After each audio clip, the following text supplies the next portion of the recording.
Okay, we will start the golf committee meeting on September 22nd, 2005. With that, gentlemen, would you like to present?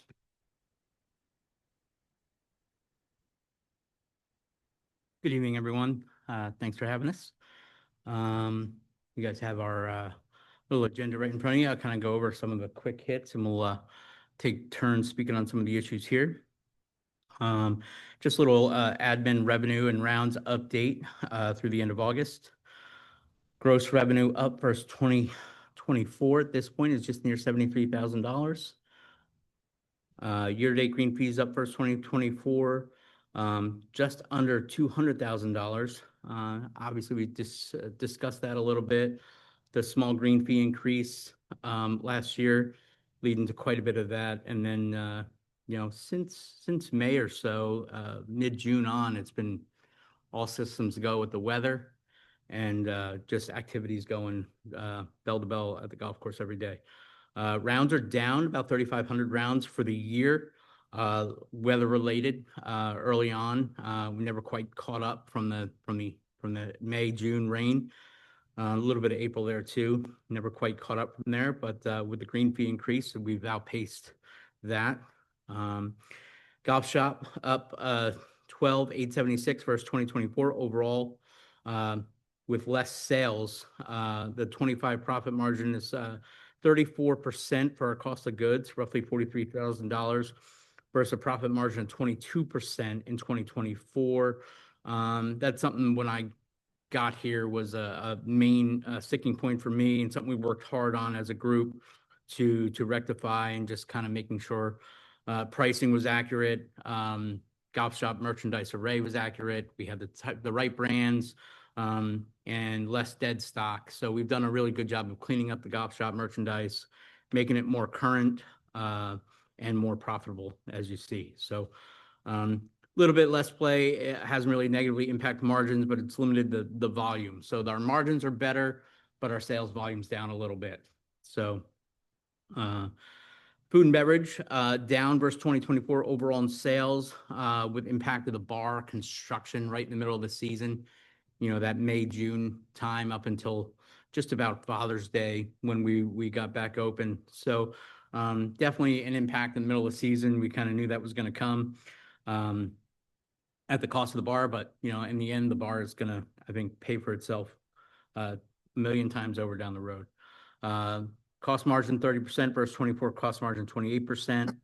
As a number, year-to-date total expenses down versus 2024, about $107,000 overall. And our net income is up versus 2024, about $180,000 round number. So really doing a good job of managing expenses in kind of an oddball year with weather early, bar construction, and overall golf course being in pretty good shape most of the year. The early rain certainly helped. A really clean job of aeration in the spring and in the fall. So a lot of positives to discuss when it comes to the golf course. And, when you wrap all that up in a bow, I think it's been a really solid year so far, with more to do. A lot of it's outing season right now. Golf shop will have a couple new things coming in the golf shop and kind of create some sales down the road. So far, so good. That's our overall administration rounds and rev update through August. Impressive. I mean, you're up almost $200,000 in profit from last year. Are you thinking going into next year to keep the rounds lower to give more time to be able to take care of the golf course because we're able to generate more money with the green fees? Yeah, I think part of the discussion process right now on budgeting is pricing models. And one of those would be doing more demand-based pricing, dynamic pricing, which we haven't done in the past. But, with the demand being as high as it is and continues to be, for the public, we would carve out the residents. So the residents would have a rack rate, have their rate, and wouldn't change the resident rate. But gives us that opportunity, maybe, especially that Thursday through Sunday period of time. You got a lot of folks playing out there, looking for tee times, 18-hole rounds of golf. So, we feel like the golf course can garner more of that. It's been, challenge with water, obviously. So, we have years where, the golf course can get pretty dry. So, balancing that and trying to manage that. But, if we have more demand-based pricing, we could do more revenue, less rounds probably. It would probably drive rounds down a little bit, increase revenue, and that helps to pay for water at that point too. So I think it would be a positive concept. So we just started budget process, kind of did first rounds with the staff at this point. We'll share some of that with the committee for where we are right now. And then I think you'll see that there's opportunity there to make some of that happen. So I think that would be a real positive. Okay. Yeah. Yeah, we'll cut down on some of that wear and tear. Of Yeah, A exactly. lot of rounds. A lot of rounds, a lot of carts running around out there. Yeah. Yeah. So that would be helpful. Yeah. Hey, Rick, just letting you know, this is Dennis. I joined. Welcome, Dennis. Oh, hey, Dennis. Okay. Is there any questions on anything else there with the administrative side? Mike, I thought it would be good just to note too, kind of on that same thought about rounds and just demand of the tee sheet. The one thing that I think we noticed, and maybe you have as well, the one app that we've added this year is called No Tee-Fi. So, customers, residents or non-residents can set up their profile based on the days and times that they typically will play. And if tee time becomes available in that parameter that you set, you get notified, and then you have the option to book it. Certainly you'll pay when you come to the golf course, but we started doing some, reports, and I think, what was it, through like middle of August, I think year to date, we've picked up almost $40,000 just in revenue off of rounds that were canceled, that were rebooked based on the demand. Yeah. So, when it comes to the conversation, and certainly we'll, collectively kind of work through it together, figure out what that non-resident, rate structure looks like. And Yeah. So again, the good commercial for Notify. That's important right Yeah. now that people know and hear about that. So if you're listening in, that is a great product. We added that this year as an add-on, and for those using it, it really does. It just dings Yeah.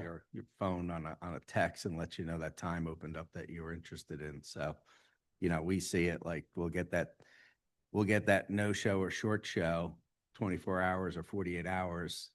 And then all of a sudden, boom, that tee time's Right. booked. That You would have know? been, that would have been lost years past. Yeah. 'Cause nobody would have known. Yeah. a lot very harder, difficult. right? A lot harder. Capture Maybe that. somebody would luckily get on, but nothing like Yeah. the reality of now we're jokingly saying how quick. So for the times we want the tee sheet to be full, you've Yeah. got technology in place. to- Right. Yeah, the wait do list that. technology. Like it's so quick right now, Rick, that, and those that are out there that have done this, which is all good.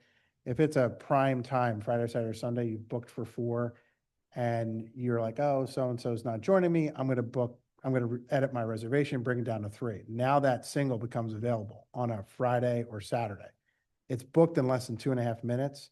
And if that person gets a call back from their friend and tries to put them back in, it's not there. Yeah, it's gone. It's good. I mean, there's a lot of benefits to it. Yeah, and it so it helps our no-show situation, helps the customer because it's sending them a reminder. Yeah, You get that tee time reminder for, hey, just confirm whether you're playing or not playing. So that triggers them to, oh yeah, we're only gonna have 2 instead of 4.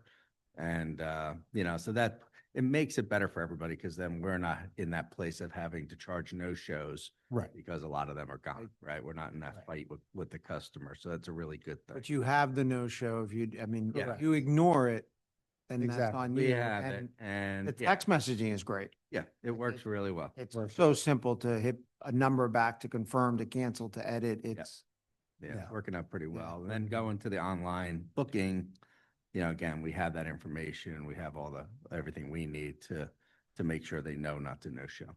Yeah, and it's all the details. I mean, that's just like Mike's saying, just like if we were anywhere else, we're trying to get our confirmation, we're trying to get the right date, we're trying to get the right time. And And I know myself, I've looked at things quickly. If it's not golf related, I'm like, oh my gosh, that's, so we're trying to do the same thing without having a conflict in the golf shop on a prime time. So it's all good. So, Good. moving along, do you want to touch on the golf stuff? jump Okay. on.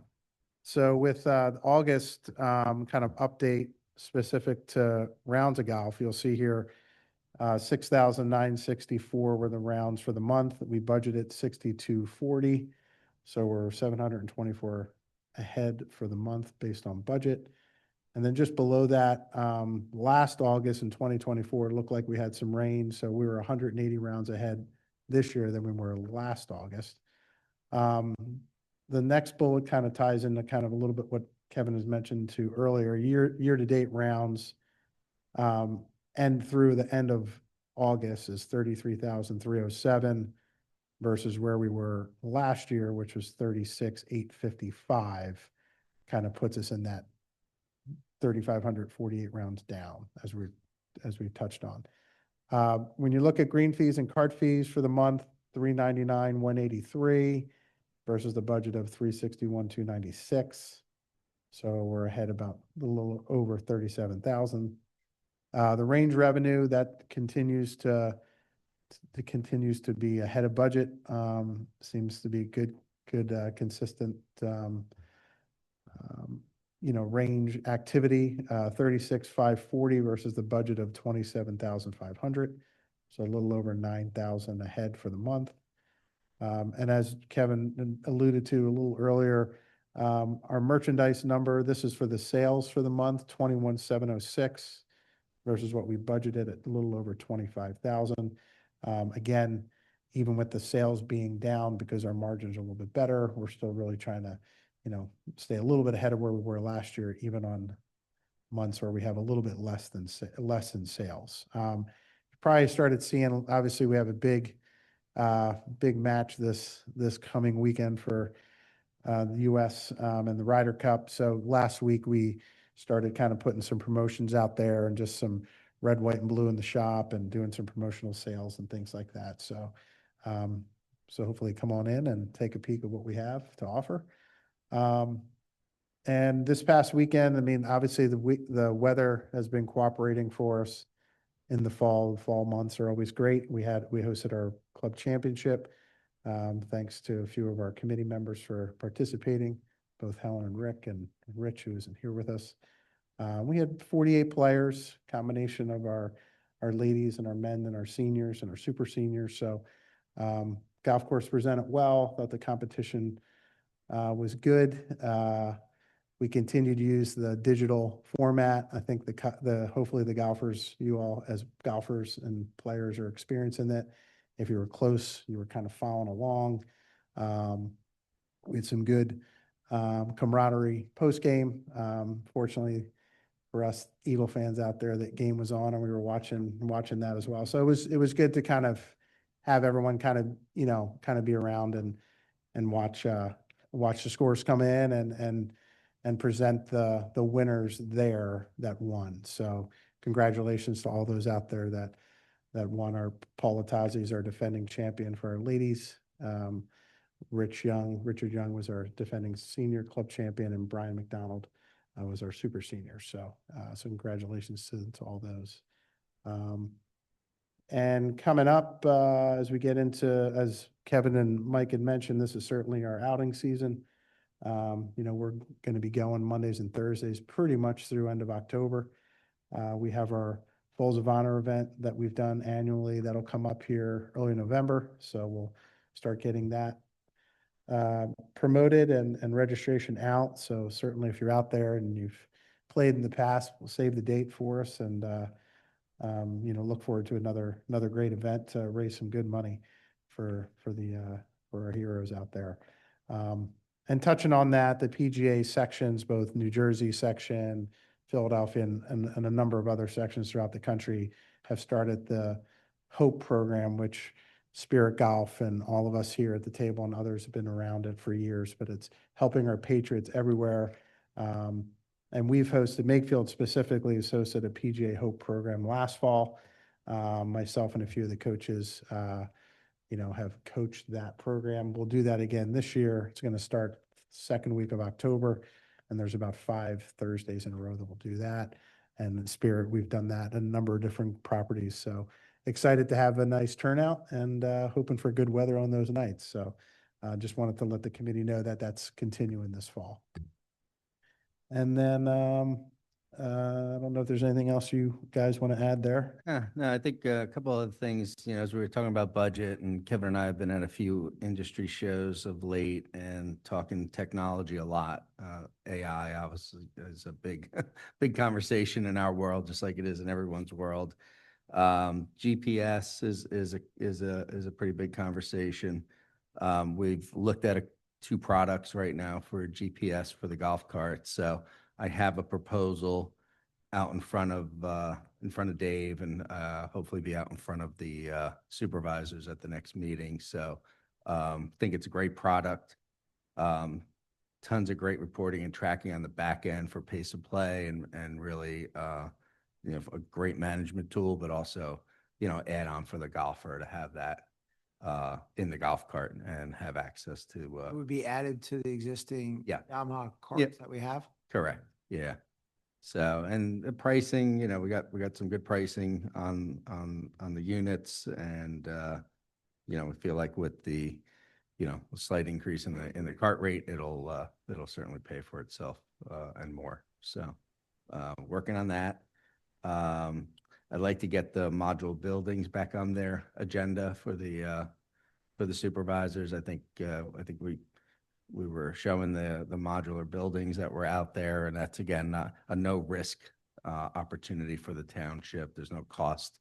It's just a revenue share that allowing us to have some office space out there and a bridal suite that would be put out, and then those buildings can be used on the weekends for us for bridal suite. During the week, they would try to rent those out as office space, and they've been doing pretty well with them.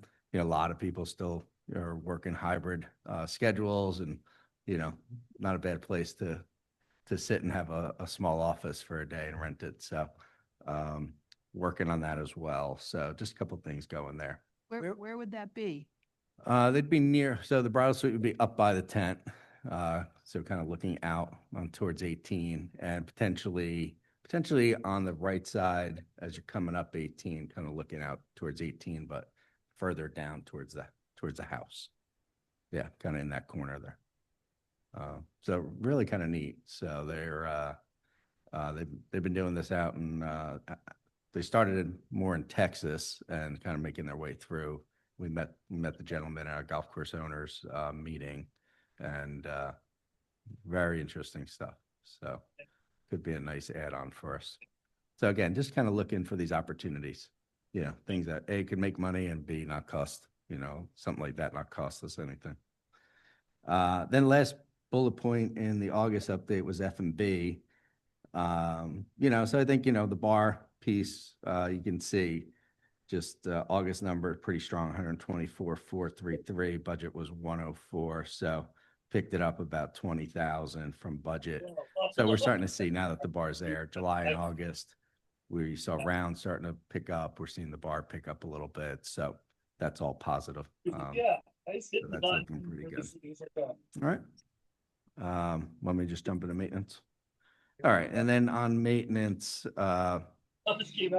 tees and fairways got started for aeration. So kind of ongoing, Mark can kind of pick off different holes as he's going. He doesn't have to close the whole golf course to do tees and fairway aeration like we do with greens. So that's ongoing. I know he did a few this week. He got some done, he said. So that'll kind of just be ongoing. Not too many people will run into it, but it's out there. They're going to have to, get those done, and they'll be seeding and fertilizing as they go along. And then, fall projects, he's trying to organize those. Thinking about weather, get some leaves going. You're going to have some of that going on all of a sudden. First day of fall today, right? Official. So looking good out there on the golf course. Still, more rain would be helpful. A little bit of rain here and there. The pond keeps getting low. We've had to purchase water 2 times, Kev, at this point.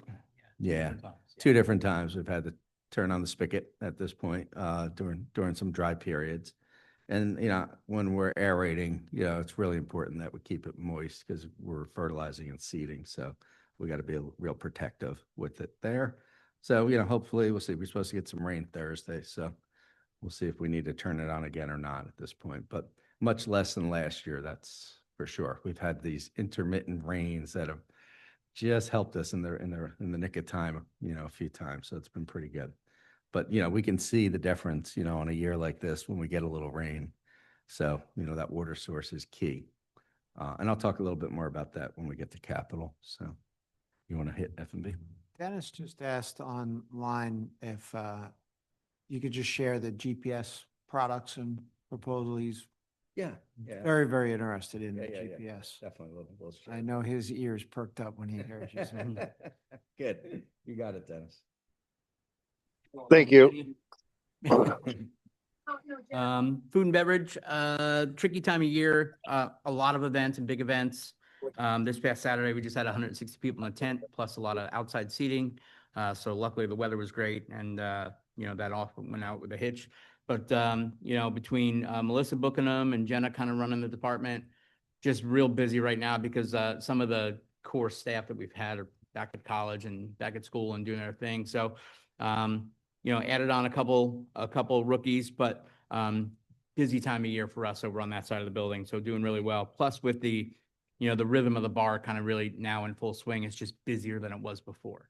So we're finding on, big event days, we're seeing, all the TVs being used and people hanging out a little extra and, the appetizer sales going up a little bit, which is nice to see. So that type of thing is really happening right now. And they're really doing a good job of getting us set up for our fall, which is our trivia and, inside events like our Smoke and Oak and things like that. So that's, as we slow down golf wise and the time change comes up here and we have to kind of reset and change times for the restaurant to get things busier in the evening time and stuff that we're used to just having now with daylight. That's kind of what we're working on right now. Music nights have been real strong every other Friday, and we've been pretty good about being really consistent about every other Friday, so that's been great. Trivia nights, again, we have a core of people that asked if they're coming back, so that's great to know that we're going to kind of walk into a ready-made crowd for that a little bit. Karaoke, I think, is maybe on the fence. We're not sure about that yet. We might do it once or twice, but certainly not as regular as we tried to do it last year. That, of all of them, that's the one that maybe fell off a little bit. So, but trivia nights seem to go really well. Music nights have been great. So, you'll see, a lot of action on social media. We'll compound the Eagles' success with a lot of our marketing and what we're trying to do. And just, try and stay busy there on Sunday afternoons. And, fall menu will be coming out shortly. Tweak the menu for some fall fare. So right now, all systems go in the restaurant. The next 6 weeks, I would say, are really a busy go time for us, and we'll keep it going from there. There may be 1 or 2 times that we have to close on a Friday evening if we have an event. If the event's 160 people or something like that, we just can't feed walk-ins. We can serve you at the bar. We can get you a beer, but we maybe can't feed. So there's a couple times, I think we looked at the calendar, it looks like maybe 2 different times that we may have to do that, in the October as we move along, not really in September. Yeah, we'll post that out ahead of time. We actually have a calendar already out, a September calendar. We'll do the same thing in October, what that looks Yeah. like and when that I happens. think that's very helpful when you do that. To Yeah. let the public know when it'll be open on, and that's on, if you have 160 people, the kitchen Yeah. can't handle. They did it.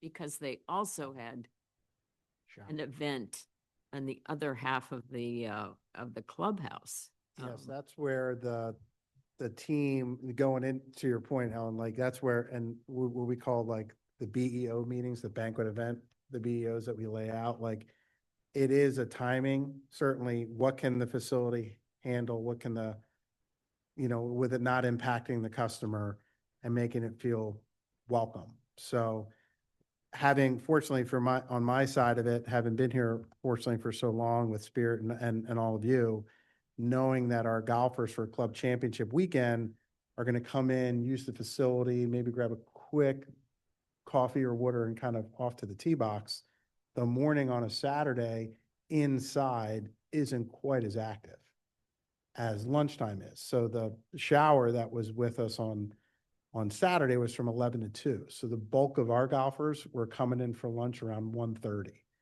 And what we've done is as you know, when you play, our golfers get a chance to choose what they're going to have for lunch. So the kitchen already has a pre-ordered selection from the golfers. So you all get something hot and fresh made, ready to roll.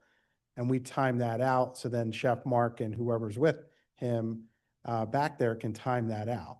And then fortunately, as the golfers, as we wrapped up day one, we were pretty much done for the most part around 4:30, 4:45. And then the event started at 6. So that's where these behind the scene meetings a week before it all pay dividends. Because if it doesn't, and we're not in communication with one another, it could potentially, Yeah, I you mean, know, it was huge from my perspective, because having seen the bridal shower, played the golf, and then leaving the course, seeing the tent filled, I mean, dressed with orange tablecloths, thinking nothing of it. Oh, maybe that's tomorrow. Coming back the next morning and the tablecloths are off. So, I mean, I was like, whoa, kudos to you and all your staff in terms of doing that, because I can't imagine what it was like, but I heard, people enjoyed, the. thank you. Yeah, it takes a village. Thank you. Thank you. Yeah. Got it. That was a Pennsbury alumni event. It Yeah. kept getting bigger by the minute, it seemed too. So I think that started off as 100 people and ended up 160 people. So that was great. Last but not least, you'll see some, some specials here. And Jenna's working on, getting rid of all the summer season beer, canned beer and stuff that we have in stock. Really good stuff, but just seasonal stuff. So you'll get some good deals on that in the next week or two. So just keeping that in mind. Another commercial. Keep them coming. Keep them coming. Good deal. And the last thing on our agenda, capital. We've, with the budget season, we're doing our capital budget, and again, looking at 5-year plans and kind of looking out. And we've shared those with you in the past, but kind of figuring out how things will flow is the big question mark right now. And again, this is it's up to the supervisors on what their comfort level is, but we've laid in both the budget and into the capital plan the following items again. So we'll be doing some bunker renovations to finish up this year. That's in our budget for 25. We've done, the bar got done, the walking got done already. You still have more bunkers to do this year, Mike? Yeah, we'd like to do a few more towards the fall, so we might tackle just a couple this year. We're about 12,000 under budget right now, so we don't have a ton of money left for the year, but that should get us 2 or 3 bunkers at least to get done this year. Okay. Sorry, I'm looking at my phone because I had it on my phone. I apologize. Pond dredging would be hopefully next year, so I have that in the budget. The addition of the new water service line would go into the budget for next year, because again, that's a cost savings, because if we're not having to use any city water at that point, that would save us the money. And eliminate those sewer charges that we have. We're looking at a potential new location for another well. So we have our experts in that valley. The company that we use is looking into that right now for us, and potentially we could have room on 15 to put another well, which would then connect right to the one we have there. So it'd be very convenient and not have a heavy cost burden of having to bring electric somewhere and having to run pipe, because it'd be very close to the other well. So if it does pan out that that's a good opportunity, and the way that works is there's a study first, and the study's pretty expensive. So I'm going to budget in the study first, And then the well may come a year or two from now. It's not like, it takes a little while for those to go through the requirements. But again, anything we can do to put more water in the pond that has less cost, to us makes the most sense, because even with the pond lined, it's still just the one pond. At this point, we could probably line, and then 7 wouldn't be lined at this point, but get 9 done. That's the key pond where the water is being drawn from.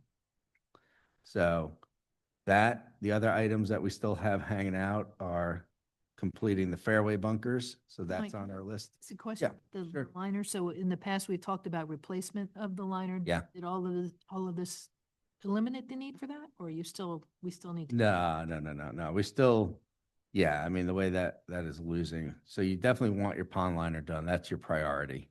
These other items, I think, are cost savings. Yeah. For us, anything not to have to buy water.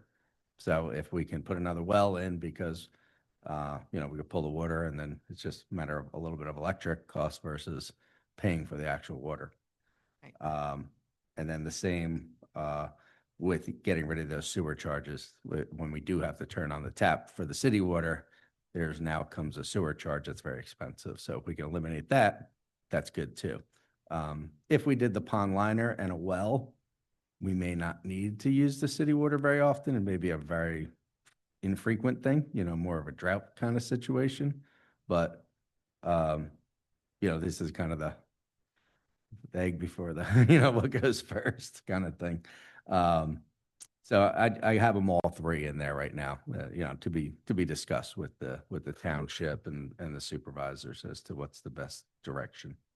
But not do both ponds, is what you're saying? No, I don't think it makes sense to do 7 at this point. I mean, 9 is our priority for holding and retaining water. That's the one that truly leaks. The liner's leaking all the time. So when we put water in there, we're losing that water. 7's really on our pond to actually, it's a holding pond that we can transfer water from 7 to 9, but we can't transfer 9 to 7. It only goes one direction. The 7 leak? I don't know if it leaks like 9 does, but we draw on it a lot because we need the water. Okay. It'd be interesting to see if we didn't, If you weren't drawing on pulling it. it, might yeah, get right, it to see if it would Sustain its level? sustain as much, yeah. So Okay. hard to say these days because we're always using it. And then the other items that we've had are just kind of upgrade items. The driving range field has been on our list for a long time, as you know. So again, some of these are deferred maintenance items that just we couldn't do for the last 8, 9, 10 years that have just been out there. And hopefully we can get these kind of in the list. And this is a 5-year plan. This isn't it's not 1 year. The covers at the driving range, we had those in the budget a year ago. We didn't get to that, so that's still kind of hanging out there because those green covers they're getting pretty tired. They've been there a long time. So, and there's some new products out there that are just far superior. That would be great out there. And then the decking, getting the deck redecked at minimum would be a big thing. And getting, either a composite style or even if it's new wood out there, we got to do something out there. That one's getting pretty, we've replaced a lot of boards over the years at this point. Keep the deck the way it is, just replace the boards for now? Yeah, again, it's a big number if we're gonna I was honestly really surprised by some of the pricing we did on the initial. It's wow. Yeah. Big numbers. So What about cart paths?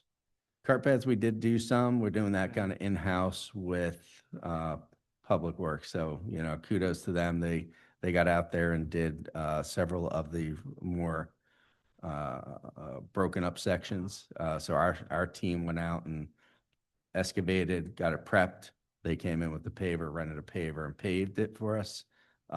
So it's so much less expensive doing it in-house than it's like it's like anything we can do in-house, we will, because it just makes good sense and better for the taxpayer, right? So Yeah, it'd be nice if keep all in-house those we can do a expenses. few more next year in spots like. Yeah. thing, Yep. Cool. So that was kind of the items we have right now. Okay.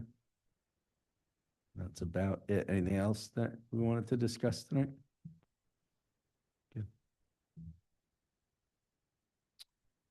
Okay, anything from the audience? No?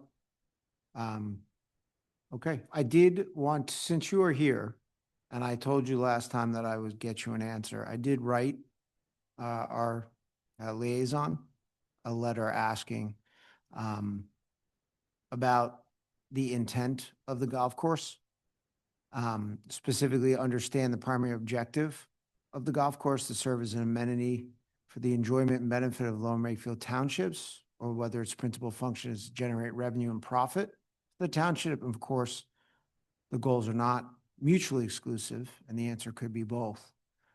James did write me back very, very quickly, thanking me for reaching out. In his opinion, the purpose of the golf course is both to serve the community and residents as a recreational asset and to generate revenue. The township staff and board of supervisors are well aware of the upcoming capital improvements, which Mike went over a lot of them tonight, which are necessary in order to continue to meet both goals, and are constantly looking for ways to achieve both goals. So I did want to get an answer to that question for you. The township does look at both of them as equally important. And I think, right? So with that, unless anybody has anything else, I'll motion to adjourn. Adjourned.